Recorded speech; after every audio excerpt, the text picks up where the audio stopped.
Fajr, your intention was to fast, you can complete your fast will not have any problem. You can take the ghusl and go for the Fajr prayer. Inshallah, your fasting is valid. During the whole day, you can now prepare yourself.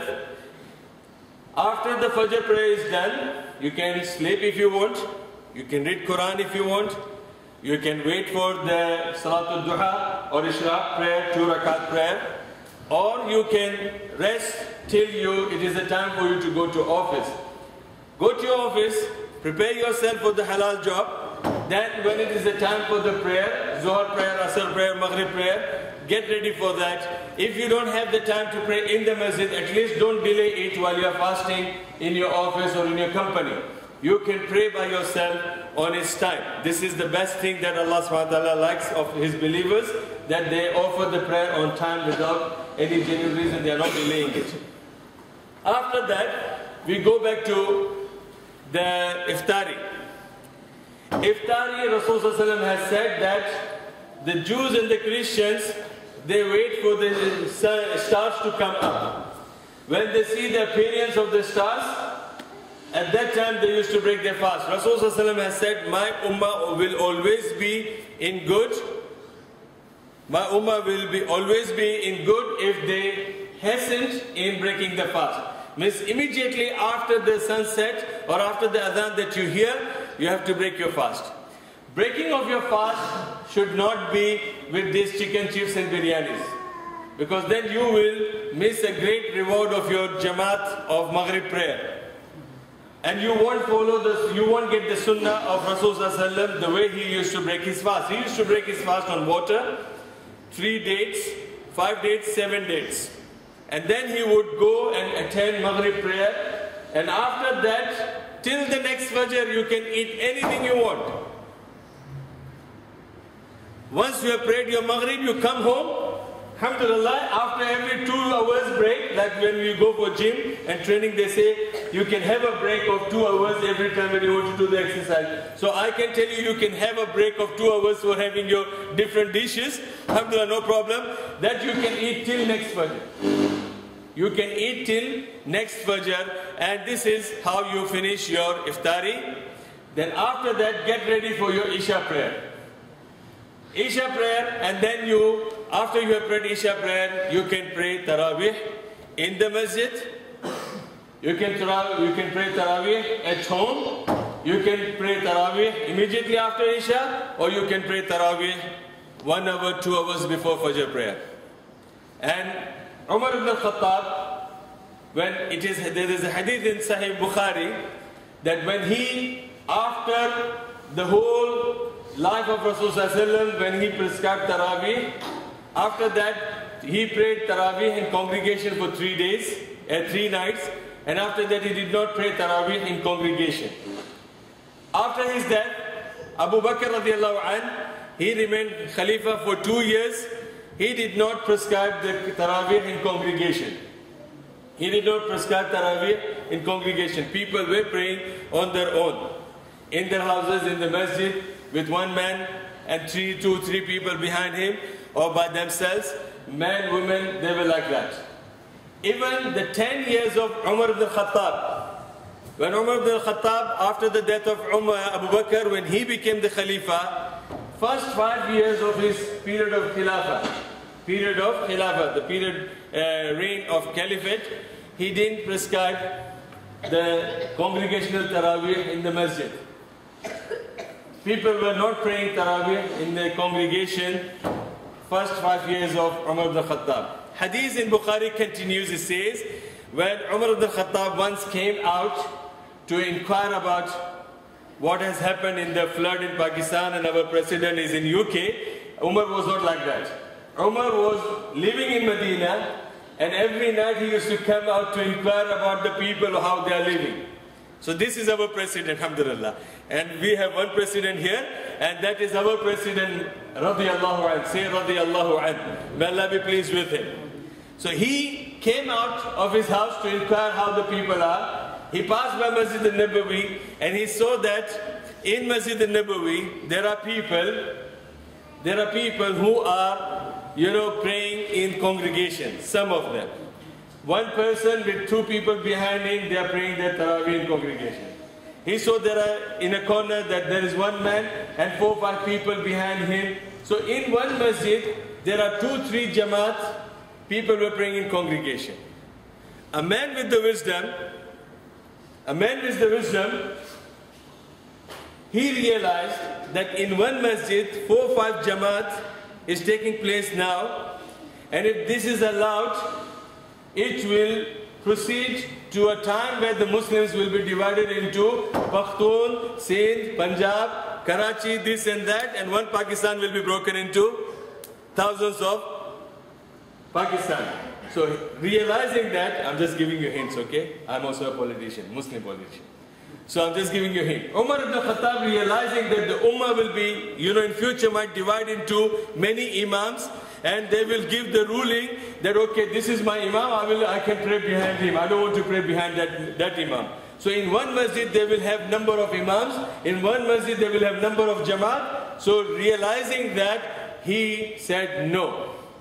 He appointed one particular Imam for the whole Ummah, and he said from tomorrow, after Isha prayer, one Imam will be appointed for the men to pray, and another Imam will be appointed for the ladies to pray their congregation. From that time, this Taraweeh came into congregation. From that time, after the death of Prophet ﷺ, he prayed in only 3 nights and not more than that in congregation. Umar ibn Khattab, Abu Bakr, for 2 years, he did not prescribe this. Umar ibn Khattab, first 5 years of his period of Khilafah, he didn't prescribe this. After that, seeing that thing, he prescribed that now the Taraweeh will be prayed. The next day he came out. And he was so happy seeing, yes, mashallah, now the people are praying in peace behind one Imam. But he was not praying. And then he passed the statement. He said that this is those people who are sleeping in their house and they want to pray later on, they are more rewarded than these people who are praying immediately after Isha prayer. So, I told you that Taraweeh can be offered in the house, Taraweeh can be offered in the masjid, Taraweeh can be offered immediately after the Isha prayer with the Imam, Taraweeh can be delayed. Based on this hadith of Umar ibn Khattab, he said that those who are sleeping now and they will pray later on, they are more rewarded than those who are praying now with the Imam. After that, now the issue is whether the rakat are 20 or 8. And this is a big issue. And the people who have got, mashallah, big biceps and triceps, they always, come in front and they talk, with their mouth, proving that they are on haqq and others are on batil. And same attitude, the Imams are sitting in the masjid, they are the lion of their jungle, so they will say something which when it comes to public, they won't say that. So, for you people, my brothers and sisters, now my question to you, who is better, Rasulullah ﷺ or Abu Bakr? I didn't hear you. Okay, who is better, Rasulullah ﷺ or Abu Bakr and Umar? Who is better, the 4 Imams or Rasulullah ﷺ? Are you understanding what I'm asking you? Okay. So suppose if one thing is done by Rasulullah ﷺ and something is done differently by these people, who should be obeyed and followed? Rasulullah ﷺ. So there is no problem at all with this. If people, they use their logic, they have got this reason and that, I don't mind, alhamdulillah. But, alhamdulillah, living in this country, everybody knows my website.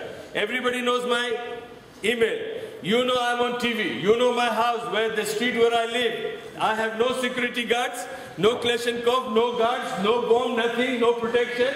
I'm on my own. I have got no life insurance. If I'll be killed, no problem for you people. But alhamdulillah, I challenge that there is not a single hadith of Rasulullah that he ever prayed 20 rakat in his whole lifetime. I repeat again. Take my words. If people want to fight, throw me inside and I'll take their punches and kicks, no problem. But I will have a problem when they say that Rasul Sallallahu Alaihi Wasallam prayed 20 rakat. I was in Dubai working as an Imam and Khatib for 20 years. We were given the free choices by the Awqaf, by the government. If you want to lead 8 rakats, you can lead 8 rakat. If you want to pray 20, you can pray. The Awqaf, the ministry, the government was not forcing. So people were easy in Dubai. They didn't even do the way people do in Makkah and Medina, in Masjid al-Haram or in Masjid al-Nabawi. In Masjid al-Nabawi and Masjid al-Haram, they pray 20 rakats, but not with one imam. Nobody tells you that. After the 10 rakat, one imam goes. He will not complete 20. Then another imam comes. And then the other imam completes 20 plus 3. So first imam prayed 10. First imam prayed 10, the other imam will pray 13. So there is no hadith even in Makkah and Medina that one imam used to pray 20 rakah. Okay, but that was not my argument. Once what happened? In UAE, United Arab Emirates, in other words, you will know by Dubai. Okay, the government of Dubai prescribed by law officially that every imam has to pray 20 rakats. Every imam has to pray 20 rakats. Imagine, what can you guess of me?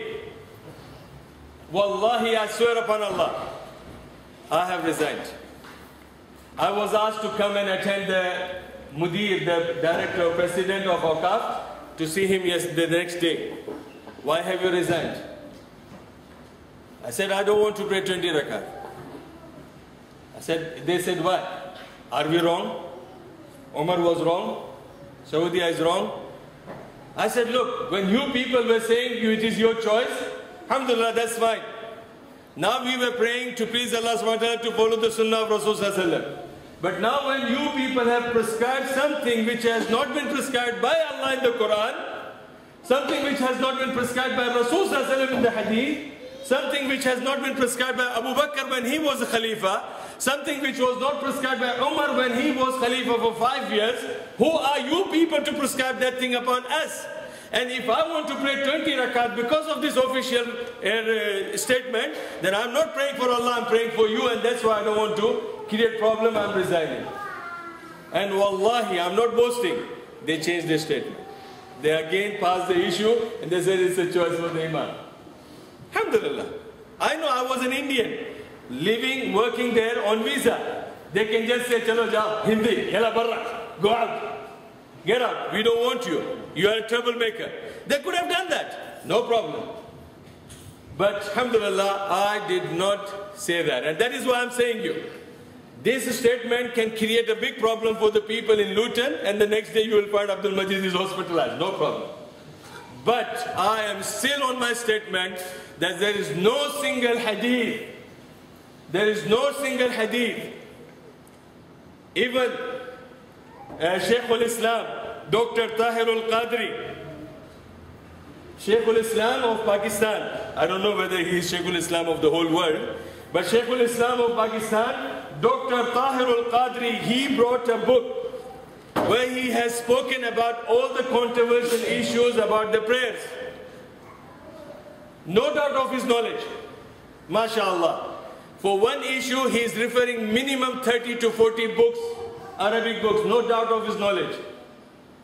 Not only that, he is a man you can say that if one hadith, he will quote you 20 different references plus 20 different statements in Arabic and other things. No doubt of his knowledge. But wallahi, he has cheated the ummah. It is being recorded and inshallah very soon it will be on website. So if my words goes to him, he should repent to Allah subhanahu wa ta'ala. Being such a great scholar,